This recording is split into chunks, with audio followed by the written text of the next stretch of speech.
County Board of Appeals granted a man his first permit to have a go-kart racetrack at his home. This is a story we've been on from the beginning. This one he had already built had been sitting unused on his property for months and has been the subject of sometimes what has been tense debate.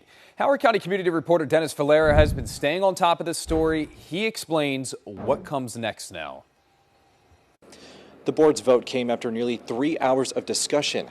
With this chapter closed, the lawyers for Chris Saperko and Saperko's neighbors say this is far from over. There's still a long road ahead. Chair Ryan. Grant.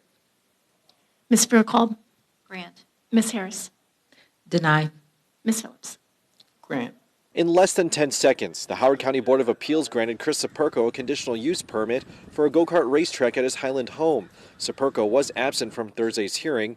What's in his application does differ slightly from what's already been built, but Saperko's lawyer, Sang Oh, says there are bound to be even more changes as the track still has more hurdles like an environmental review. You know, honestly, there are no winners here. I mean, we have neighbors that are angry with one another. It's a tough situation, so we're hoping that we can move forward and heal. The board's approval came with some conditions, which include the track can only be used for up to 5 days a week, up to 2 hours a day, and at most, only 2 go-karts can be used at a time.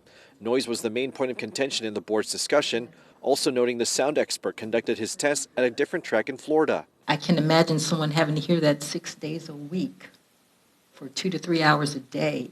I don't see that as an occasional use, like you mentioned. I think that's a consistent use, and it's going to be adversely affecting the neighbors and the environment because of that consistent sound. But in the end, the board still granted Saperko this permit.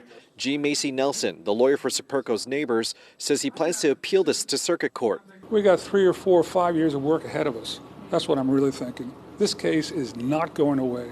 We have very strong legal issues. Reporting on your corner in Ellicott City, I'm Dennis Valera for WJZ. Dennis, thank you.